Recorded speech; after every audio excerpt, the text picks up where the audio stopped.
आता सध्या उन्हाळा चालू आहे आणि उन्हाळ्यामध्ये म्हणजे उन्हाळा म्हणलं की आता सगळ्या लहान मुलांना वगैरे शाळेला सुट्ट्या लागतात आणि जी आई असते तिचं सगळ्यात महत्वाचं जे काम असतं ते म्हणजे मुलाकडे सतत लक्ष देत राहणं की तो कुठे गेलाय कुठे नाही काय करतो ह्या सगळ्या गोष्टीकडे लक्ष द्यावं लागतं. आणि सगळ्यात मोठा टास्क म्हणजे या वर्षीचा जो उन्हाळा आहे ना तो अतिशय जास्त म्हणजे कडक उन्हाळा आहे आणि मुलांना बाहेर आपण नाही पाठवू शकत. म्हणजे लहान मुलांना तर नाहीच नाही पण अगदी मोठी माणसे तर आता एवढं कडक ऊन आहे की सकाळी अगदी 8-9 वाजले तरी ऊन एवढं जास्त वाटतं म्हणजे जाणवतं त्याची गरमी खूप जाणवते. ते संध्याकाळी 5-5:30 वाजले तरी कडक ऊन असतं म्हणजे मोठ्यांना एवढा त्रास होतो तर लहान मुलांना तर काही विचारूच नका. त्याच्यामुळे सगळ्यात महत्वाचं म्हणजे आपण लहान मुलांना खेळायला पाठवू शकत नाही बाहेर. मग त्यांना घरच्या घरी कसं बिझी करता येतील कुठेतरी गुंतवता येईल तर त्यासाठी काही गोष्टी मी आत्ता शर्विलसाठी खरेदी केलेल्या आहेत आणि त्या तुमच्यासोबत शेअर करणार आहे.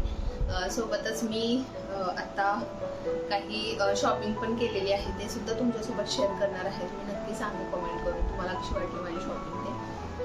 मोबाईल लॅपटॉपचं बऱ्यापैकी सगळ्यांना व्यसन आहे. मोबाईलचं तर खूप व्यसन आहे आणि ते सगळं म्हणजे ट्रान्सफर जे आहे ते आईवडिलांना बघून मुलं सुद्धा होतात म्हणजे मोबाईल सतत घेतात.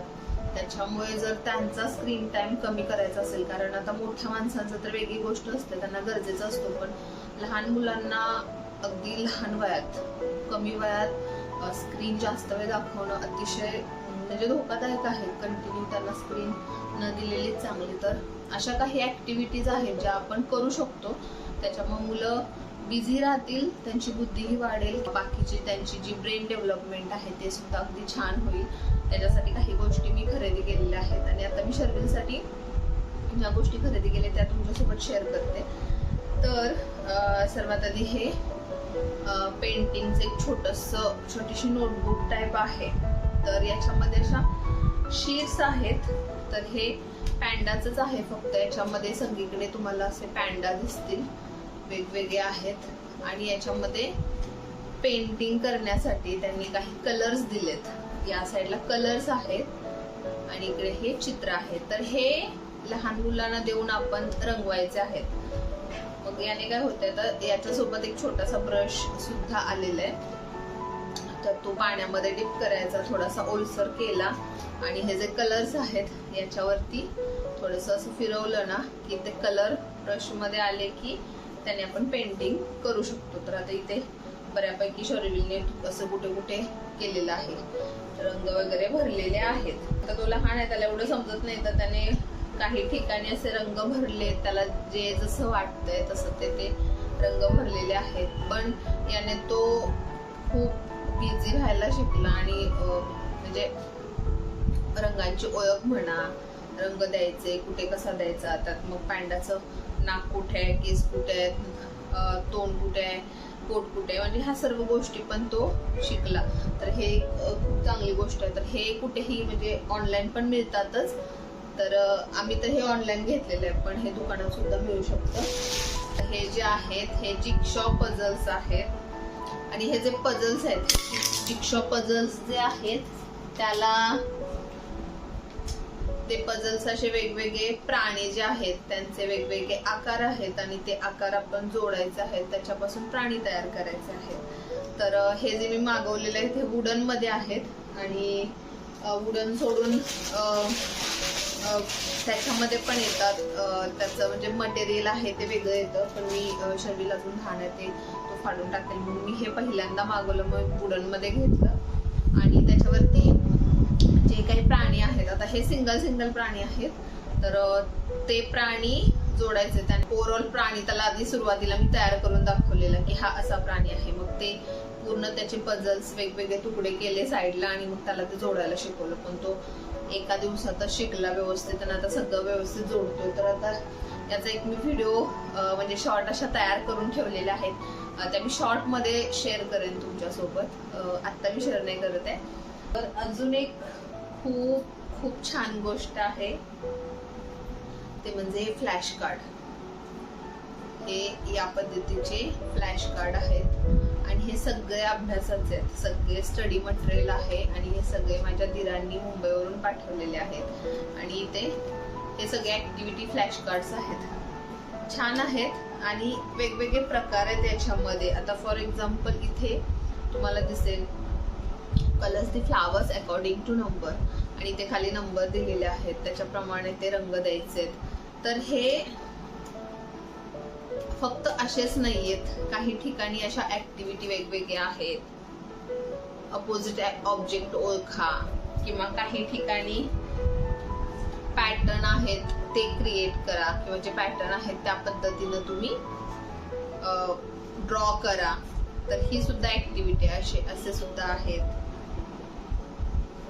आता इथे एम आहे, तो एम ड्रॉ करा, एक्स ड्रॉ करा. या पद्धतीचे बरेच आहेत, खूप आहेत फ्लॅश कार्ड. म्हणजे आता मी तुम्हाला एक एक दाखवत बसले ना, हे खूप जास्ती आहेत. असे पण आहेत, फ्रुट्स ओळखा आहेत किंवा ते हाफ केल्यानंतर ते कसं दिसेल ते सुद्धा आहेत. या पद्धतीनं सुद्धा आहेत. आता हे जे आहेत, आता हँड आहे, मग ते हे मुलांना ओळखा. आता हे यातल्या काही ज्या गोष्टी आहेत ना, शर्विलला ABCD वाचता येते पण आता त्याला शब्द नाही वाचता येत अजून, तर ते शब्द वाचायला आल्यानंतर ते फ्लॅश कार्ड त्याच्या उपयोगाचे होतील. पण आता सध्या त्याला ज्या गोष्टी येतात त्या, फॉर एक्झाम्पल आता इथे सर्कल मध्ये जे डॉट आहेत ते काउंट करायचे आहेत आणि हे ओळखायचं, तर हे त्याला ओळखता येतं व्यवस्थित. मग हे तो काउंट करतो आणि ओळखतो आणि त्याला सर्कल करायचंय. तर ही खूप छोटी छोटी अशी ऍक्टिव्हिटी आहे आणि ज्या तो करतो व्यवस्थित. तर आम्ही सगळे जे फ्लॅश कार्ड आहेत ते एकत्र नाही काढले, यातले थोडेसे जे आहेत फ्लॅश कार्ड, यातले काही फ्लॅश कार्ड आम्ही काढून त्याला दिले आणि त्याच्यावरतीच तो थोडंफार अभ्यास, म्हणजे असंच टाइमपास करत असतो, शिकत असतो, मजा घेत असतो या गोष्टी. आणि म्हटलं एक एक गोष्ट शिकल्यानंतर त्याला ज्या ज्या गोष्टी म्हणजे हळूहळू त्या बाकीच्या ज्या गोष्टी आहेत त्या सुद्धा शिकवता येतील. तर हे असे फ्लॅश कार्ड आहेत. आता हे पण दुकानात मिळतील तुम्हाला. तर हे तर मला म्हणजे दिलेले आहेत पाठवून, पण हे पण मिळतील तुम्हाला कुठेही. मी आता तुम्हाला पटकन माझी शॉपिंग दाखवते. आता रिसेंटली काही दिवसांपूर्वी आम्ही लॅपटॉप खरेदी करण्यासाठी क्रोमा कोल्हापूर इथे गेलेलो होतो आणि तिथे जिथे मॉल आहे क्रोमाचं, जिथे शॉप आहे बरोबर त्याच्या बाजूलाच झुडिओ आहे आणि झुडिओ मध्ये मी शॉपिंग केलेली होती. तर सगळ्यात छान गोष्ट म्हणजे झुडिओला याच्या आधी बरीचशी शॉपिंग झालेली आहे ऑलरेडी. तर काही शॉपिंग मी केलेली होती आणि स्वप्नील आहेत त्यांनी सुद्धा काही शॉपिंग केलेली होती, पण मी त्याचे कधीही व्हिडिओज वगैरे पोस्ट नाही केले. इवन आता सुद्धा जेव्हा आम्ही गेलेलो होतो शॉपिंगला तेव्हा सुद्धा मी काही त्याचा ब्लॉग वगैरे काही शूटही नाही केला ना. मला ही शॉपिंग यासाठी दाखवायची होती. यातल्या काही ड्रेस जे आहेत, आता मी उन्हाळा आहे किंवा उन्हाळ्यामध्ये मला ते कपडे वापरायचे आहेत म्हणून मी खरेदी केली. काही जे आहेत ते मला स्वतःला आवडले म्हणून खरेदी केले. तर मी तुमच्यासोबत ते शेअर करते. आले आता नाही, हे बेबीचा आहे. हा बेबीचा आहे. हा बेबी पण धन्यवाद.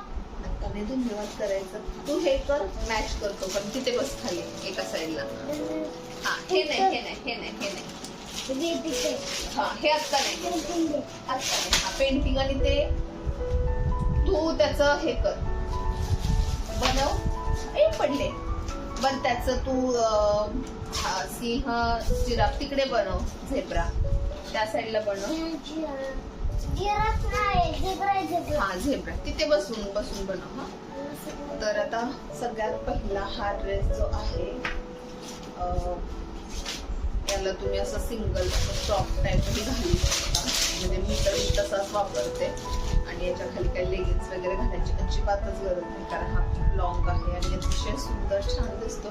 तर हा मी बरेचदा म्हणजे ऑलमोस्ट मी 3-4 वेळेला तर मी घातला असेल. अगदीच कुठे कुठे जायचंय जवळ तरी पण मी घातलेला आहे. आणि ह्याची सगळ्यात छान गोष्ट म्हणजे याचं कापड खूप छान आहे, सॉफ्ट आहे आणि हा रिच लुक देतो.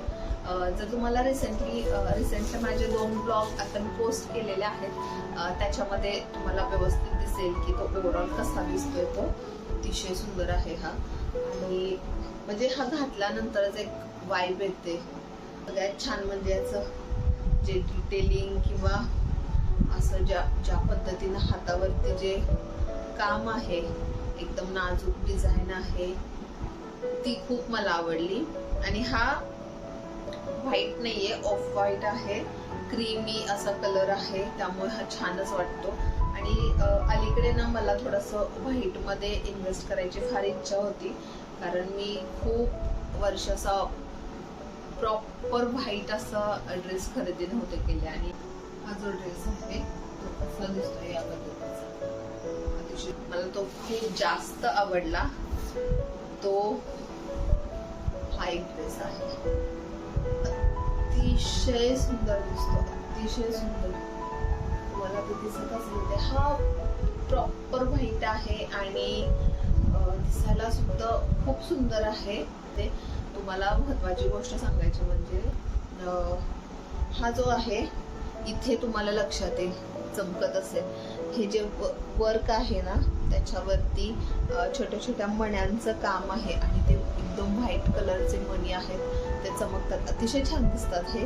तर हे जे डिटेलिंग आहे, हे जे वर्क आहे ते मला खूप आवडलं, त्याच्यामुळे मी हा खरेदी केला.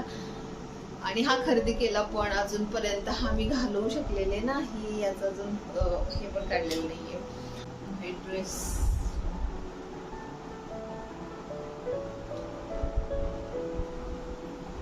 खूप खूप सुंदर आहे. म्हणजे मला हा असं झालं की कधी एकदा मी वापरते लवकरच. अतिशय सुंदर आहे.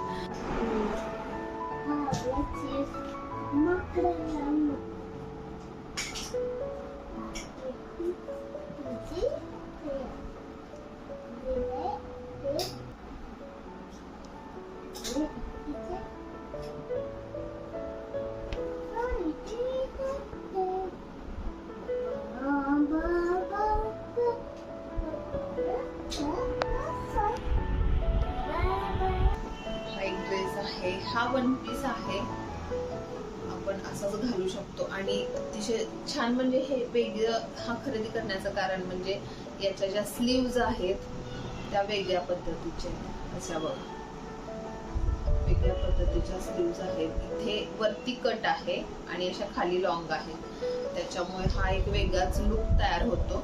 त्याच्यामुळे मी हा ड्रेस एक खरेदी केला.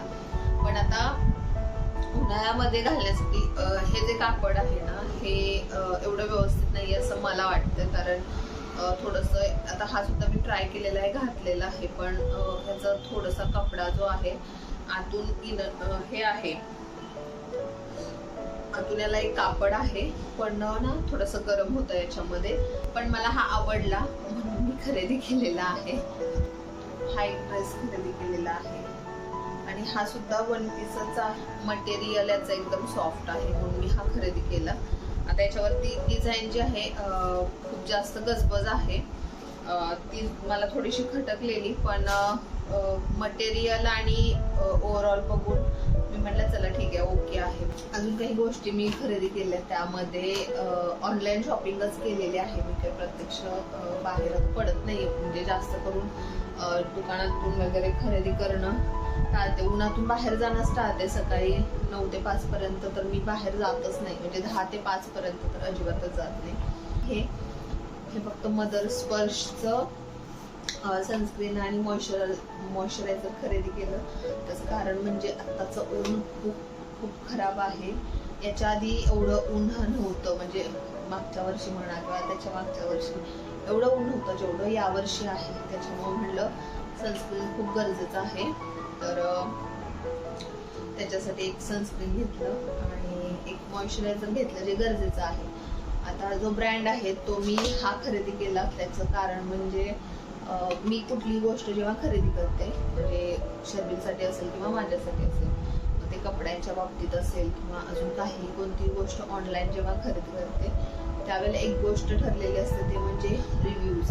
कस्टमरचे रिव्ह्यूज कसे आहेत, काय म्हणतात कस्टमर, जेन्युअन रिव्ह्यू वाचायचे आणि एका म्हणजे एकच वेबसाईट नाही तर वेगवेगळ्या ठिकाणी किंवा जे शॉपिंगचे ॲप आहेत ते शॉपिंग ॲपमध्ये सुद्धा वेगवेगळे ॲपवरती चेक करते, किमती पण चेक करते, प्लस त्याचे रिव्ह्यू पण चेक करते, कोणतं जेन्युअन वाटतंय. त्याच्यानंतर ऑनलाईन काही गोष्टी त्यांच्या भेटत आहेत का, की म्हणजे जेन्युअन रिव्ह्यूज कसे आहेत काय, ह्या सगळ्या ऑनलाईन कुठे गोष्टी भेटत आहेत का, व्हिडिओ वगैरे, त्या गोष्टी चेक करते. आणि त्या सर्व चेक करून मला जे योग्य वाटते ते मी त्याच्यासाठी खरेदी करत असते किंवा माझ्यासाठी खरेदी करत असते. अजूनही काही गोष्टी ऑर्डर करायच्या आहेत कारण आता समर सेल चालू होतोय. काही ठिकाणी झालेलं आहे, काही शॉपिंग ॲपमध्ये येतात आता समर सेल चालू झालेला आहे, काही अजून थोड्या दिवसांनी येतील, 1-10 दिवसांनी वगैरे दुसऱ्या ठिकाणी पण समर सेल चालू होतील. तर असे ते चालूच राहतं म्हणजे दरवर्षी ते समर सेल म्हणा, विंटरमध्ये सगळीकडे वेगवेगळ्या गोष्टी होत असतात. तर मी शक्यतो काही प्रोडक्ट जे असतात समर सेलमध्ये ठरलेले असतात, हे समर सेलमध्ये मला खरेदी करायचेच आहेत, थोड्याशा किमती पण कमी भेटतात आणि गरज पण असते कारण ठरलेलं असतं की वर्षाला ते खरेदी करायचं म्हणून. तर त्या सुद्धा मला खरेदी करायच्या आहेत. तर आता बघूया, आता फक्त सिलेक्ट करायचे चाललेत प्रोडक्ट, हे घ्यायचं ते घ्यायचं ते घ्यायचं, पण गरज आणि हे बघावं लागेल गरजेचे किती आहेत. ते जास्त गरजेचे असेल त्या मी आत्ता घेईन, कमी गरजेचे आहेत त्या मी नाही घेणार आहे.